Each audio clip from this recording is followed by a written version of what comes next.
दिल्ली से विपक्ष का बार मेरठ से पीएम का प्रहार। रामलीला मैदान से मोती हटाओ, INTI का एक सुर।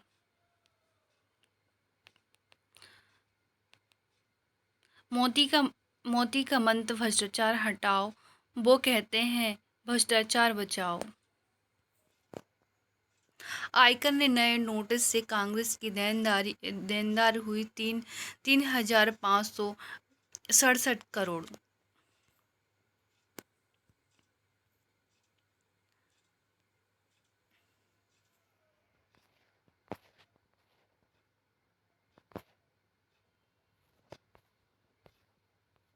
भारत रत्न सम्मान। उप प्रधानमंत्री और भाजपा के वयोवृद्ध नेता लाल कृष्ण आडवाणी को रविवार को नई दिल्ली में स्थित उनके आवास पर पहुंचकर राष्ट्रपति द्रौपदी मुर्मू ने भारत रत्न से नवाजा। मोदी बोले, जन सेवा के लिए आडवाणी के समर्पण ने छोड़ी अमिट छाप और खराब स्वास्थ्य के कारण उनके आवास पर प्रदान किया गया सम्मान।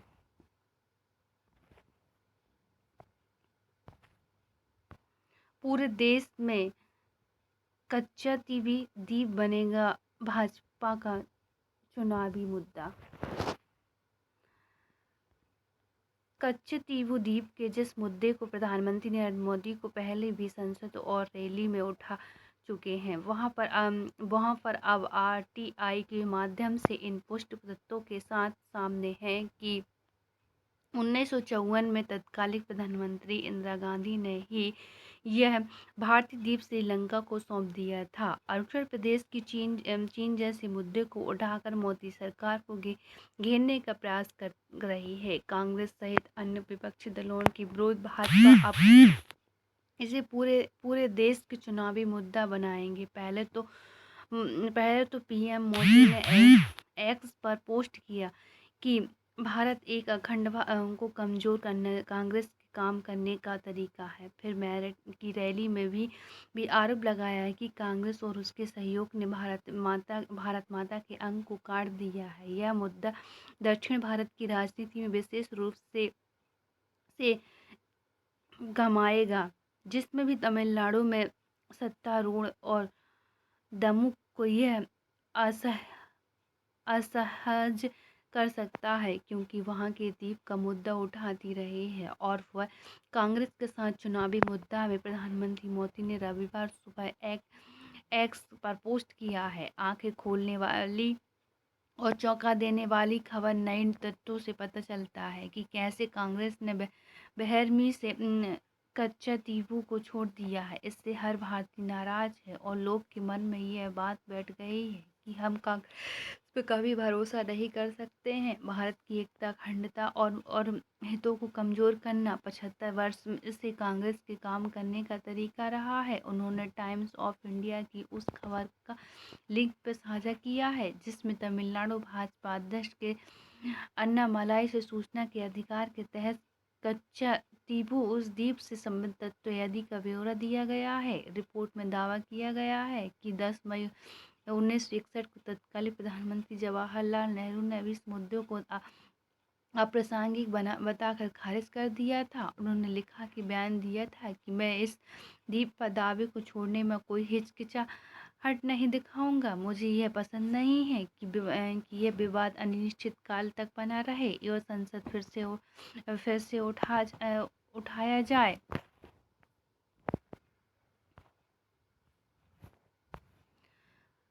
खरगे ने विपक्ष दलों को दी एकजुट रहने की नसीहत। केजरीवाल की गिरफ्तारी के विरुद्ध एकजुटता और प्रदर्शन। कहा कि एक दूसरे को लड़ते रहेंगे तो कुछ भी नहीं मिलेगा।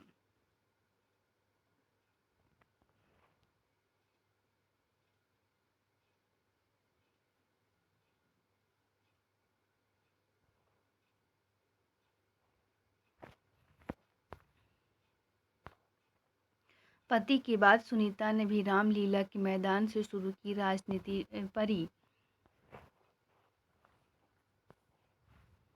यह परिवार बचाओ भ्रष्टाचार छिपाओ रैली भाजपा। कांग्रेस अध्यक्ष ने सरकार पर लगाया विपक्ष पार्टियों को डराने का आरोप। सीबीआई आयकर विभाग की जांच में भी मिला आबकारी घोटाले का गोवा लिंक। दिल्ली आबकारी नीति घोटाले से संबंध मनी लॉन्ड्रिंग के मामले की जांच कर रही है। ईडी ने दावा किया है कि इस घोटाले से मिली 45 करोड़ रुपया की कथित रिश्वत का इस्तेमाल आम आदमी पार्टी आम ने 2022 में हुए गोवा के चुनाव में अपने प्रचार अभियान के लिए किया था। अदालत में दाखिल दस्तावेज के मुताबिक सीबीआई और आयकर विभाग ने भी अलग अलग जांच में ईडी के दावे की पुष्टि की है। ईडी ने इस मामले में हाल ही में दिल्ली के मुख्यमंत्री अरविंद केजरीवाल को गिरफ्तार किया था और दावा भी किया था कि फंड की मनी लॉन्ड्रिंग के लिए केजरीवाल और उनकी पार्टी पर मुकदमा चलाया जा सकता है। ईडी का हवाला ऑपरेट और अगड़िया की नेटवर्क की भी जांच कर रही है। ईडी ने 45 करोड़ रुपए की मनी ट्रेलर का पता लगाने के लिए 5 अगड़िया कंपनी संचालकों के बयान भी दर्ज किए हैं। ईडी ने दावा किया है कि ये रुपया दक्षिण इलाहाबाद के राजनेताओं और शराब कारोबारियों के द्वारा आपको दी गई है। कुल 100 करोड़ रुपया की रिश्वत राशि का हिस्सा है। अगड़िया हवाला जैसी कुरियर और बैंक सेवाओं को जिनके इस्तेमाल विशेष रूप से हीरे और आभूषण कारोबारियों से सरकारी कारों की देनदारी से बचाने के लिए बड़ी नकद राशि और अन्य कीमती सामान ट्रांसफर करने के लिए किया जाता है। ईडी के द्वारा साझा की गई जांच के विवरण के अनुसार आपने गोवा में अपने चुनावी अभियान के लिए chariot products media private limited नामक कंपनी की सेवा ली। पीएफआई दिल्ली के प्रमुख परवेज अहमद की जमानत याचिका खारिज।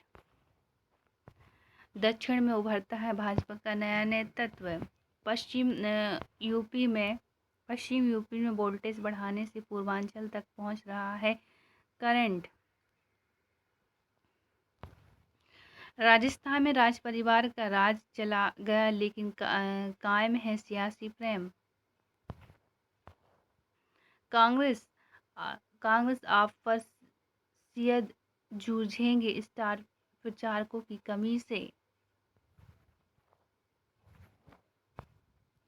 मोदी के 370 का लक्ष्य हासिल करने में दक्षिण भारत करेगा मदद।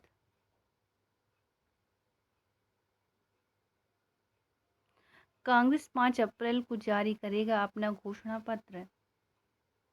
आंध्र प्रदेश विधानसभा चुनाव के लिए कांग्रेस ने घोषित की है 9 गारंटी। मां गंगा ने मुझे बेटे की तरह गोद ले लिया है मोती। उम्रपल्ली ने ओवैसी के साथ मिलकर बनाया पीडीएफ न्याय मोर्चा। हाई प्रोफाइल रही पंजाब की गुरुदासपुर सीट पर इस पर मुकाबला हो सकता है रोचक। शरद पवार को खत्म करने की भाजपा की इनकी चाल सुप्रियंचुले। उत्तर प्रदेश झारखंड और बंगाल से प्रभावित होंगे बिहार की आधी सीट। सरकार का काम और कार्यकर्ताओं के दम पर जीतेगी भाजपा।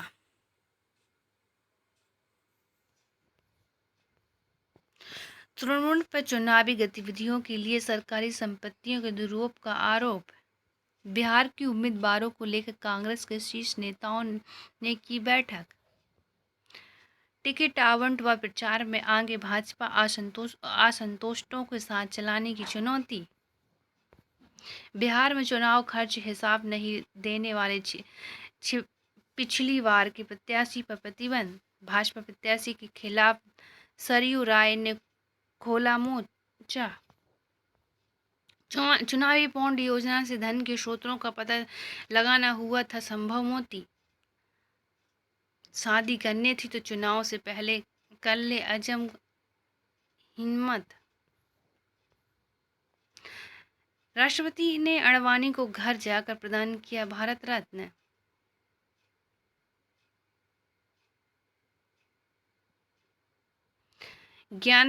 ज्ञानवासी के तहखाने में पूजा रुकवाने की याचिका पर सुप्रीम कोर्ट की सुनवाई आज। संविधान के तहत कार्य करेंगे राज्यपाल जस्टिस नागरत्न। यूपी के तीन शहरों में मातरंग की साजिश नाकाम, महिला समेत 13 गिरफ्तार। जब विकल्प बना संकल्प तो बाजार की राह में हुई सुगम। दो संपत्ति बेच कर लड़ना होगा चुनाव। एक साथ हो पंचायत के संसद तक के चुनाव। जनता ही बदल सकती है वर्तमान स्थिति। स्वदेशीकरण व तकनीकी समावेशन पर दक्षिण कमान का फोकस। भारत अमेरिका सेना ने किया युद्धकोष का संयुक्त अभ्यास। दक्षिण कमान के general officer commander in chief के लेफ्टिनेंट जनरल और अजय कुमार ने कहा है कि भारतीय सेना लगातार अपनी क्षमता को मजबूत करने पर ध्यान दे रही है। स्वदेशीकरण की तकनीकी समावेशिक और परिचालन क्षमता में वृद्धि सेना के दक्षिण कमान के फोकस क्षेत्र होंगे। दक्षिण कमान भारतीय सेना की सबसे पुरानी व सबसे बड़ी कमान है। यह 11 राज्यों को 4 केंद्र शासित प्रदेश में फैले भारत के 41% भूभाग को कवर करती है। दक्षिण कमान 1 अप्रैल को 130 स्थापना दिवस मनाएगी।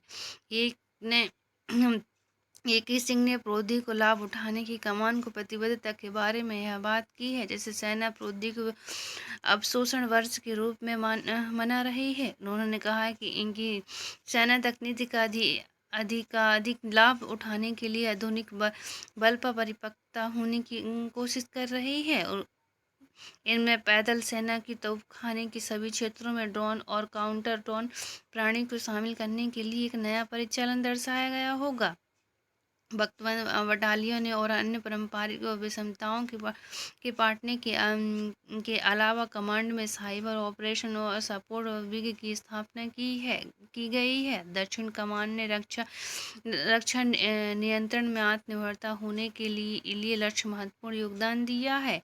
AK सिंह ने बताया कि विपरीत मौसम और परिस्थिति में पश्चिम क्षेत्रों में सैन्य अभियानों को अंजाम देने के लिए सेना टेक रोधी और हवा से हवा में मार करने वाली मिसाइल, रॉकेट और रडार प्रणाली से लैंस अपाची हेलीकॉप्टर को शामिल करने जा रही है। आने वाले महीनों में दो चरणों में 6 हेलीकॉप्टर दक्षिण कमान को मिलेगी। उन्होंने बताया कि पुणे में स्थित आर्मी की स्पोर्ट्स यूनिवर्सिटी में 60 महिला एथलीटों की राष्ट्रीय और अंतर्राष्ट्रीय स्तर पर खोलने के लिए एथलेटिक्स, बॉक्सिंग और वेटलिफ्टिंग को प्रशिक्षण दिया जाएगा। भारत अमेरिका सेनाओं ने किया युद्धकोष का संयुक्त अभ्यास। भारत विशाखापट्टनम ANI भारत और अमेरिका की तीनों सेनाओं के बीच में आयोजित द्विपक्षीय मानविक व सहायता आपदा राहत SDR उभयचर अभ्यास टाइगर और टाइम्स 2024 का समान समारोह शनिवार को अमेरिका जहाज समरसेट पर आयोजित किया गया है। अभ्यास शुभारंभ कार्यक्रम में 19 मार्च को भारतीय सेना जहाज जलाशय पर आयोजित किया गया था। रक्षा मंत्रालय ने कहा कि अभ्यास ने दोनों देशों के बीच रणनीतिक साझेदारी को बढ़ाया है। इसका उद्देश्य बहुराष्ट्रीय SDR अभियानों में मानक संचालित प्रतिक्रियाओं और सर्वोत्तम तरीकों को साझा करना था। भारतीय सेनाओं ने बताया कि अभ्यास को बंदरगाह चरण में 18 से 25 मार्च तक आयोजित किया गया। इसमें विषय वस्तु और स्टेशन आदान प्रदान, खेल गतिविधियां, जहाज पर चढ़ने का अभ्यास है और एक दूसरे के जहाज़ों का भ्रमण शामिल रहा है। दोनों सेनाओं की कर्मियों ने भारत के जीवन सांस्कृतिक प्रदर्शन करने वाले सांस्कृतिक आदान प्रदान कार्यक्रम के तहत 25 मार्च को एक साथ होली और त्योहार मनाया है। वहीं अभ्यास के समुद्री चरण में 26 से 20 मार्च तक आयोजित किया है। इसके दौरान दोनों नौसेनाओं के समुद्री अभ्यास में भारतीय सेना का प्रतिनिधित्व मशीनीकृत बलों के समेत वन इन्फेंट्री बटालियन ने किया है। वायुसेना का माध्य लेफ्ट विमान, एक परिवहन हेलीकॉप्टर और rapid action medical team AMT शामिल रही है। सेना की सूचना मामले में सेवानिवृत्त JCO परी। यूपी मदरसा एक्ट रद्द करने में आदेश को सुप्रीम कोर्ट में चुनौती। विपक्ष का एकता प्रदर्शन, निराश करती है आंदोलन से उपजी राजनीति। स्वच्छ हवा और पानी सबसे बड़ी चुनौती है। पूर्ण आपदा प्रबंधन, मनोरंजन के नाम पर असलियत, अलगाववादी और दुष्प्रचार पर अंकुश आवश्यकता है। लंबी छलांग लगाने को तैयार भारतीय आर्थिकी, असमंजस के तराजू पर डोलती कांग्रेस, कांग्रेस की चौतरफा घेराबंदी। अब सिर्फ ई फॉर्मेट में मिलेगी नई बीमा पॉलिसी। कर्ज देने वाले अवैध ऐप पर शिकंजा कसेगा भारत। आरबीआई, 1 वर्ष में पूरी हो जीएसटी संबंध जांच। देश को विभाजित करना चाहती है कांग्रेस पार्टी। अमित शाह, अनुशासन समाज निर्माण के लिए आश्रमों से बाहर आए संत भागवत प्रेमियों की हत्या का सर्व सूटकेस में रखकर जंगल में फेंका। यूक्रेन की गैस और ऊर्जा के संयंत्र पर रूस ने फिर किया हमला। मानव तस्करी के जाल में फंसा पुलवामा, आजाद रूस यूक्रेन युद्ध में धकेला गया। गाजा ने भी भीषण लड़ाई का कहिरा में युद्ध विराम पर हो रहा बर्ताव। बाल्टीमोर में मलबे के बीच फंसे चालक दल के भारतीय सदस्य।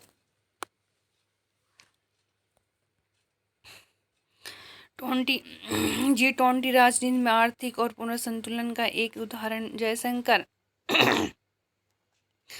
विदेशी मंत्री एम जयशंकर ने रविवार को G20 की अध्यक्षता के लिए भारत जश्न को और उत्साह और माहौल को राजनीति और आर्थिक और पुनर्संतुलन का एक उदाहरण बताया है कि दिल्ली में अभ्यास फाउंडेशन और द्वारा आयोजित दिल्ली विरासत कार्यक्रम में ही बोलते हुए जयशंकर ने कहा कि पूरे देश ने G20 को हमारी अध्यक्षता का जश्न मनाया गया है। कई मायनों में यह भी राजनीतिक और आर्थिक और पुनर्संतुलन का एक उदाहरण है।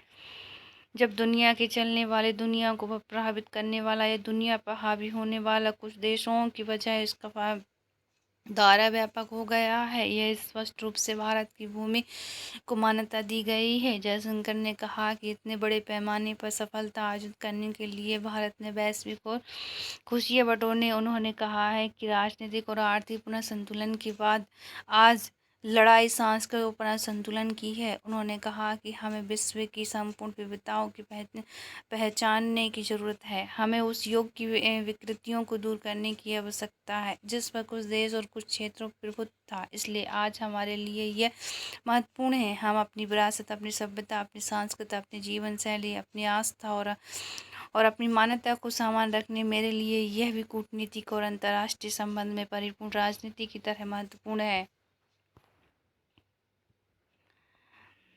पन्नू मामले में गसेंट ने कहा, रेड लाइन को कभी पार नहीं करना चाहिए।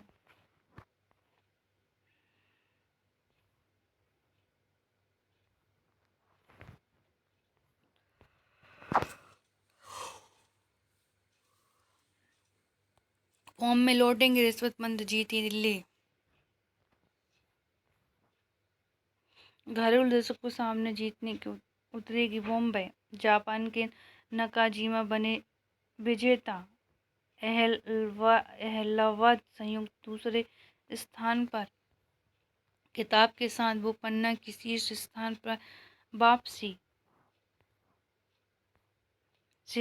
सितारे के झले से फूटता है चंचल उल्लास।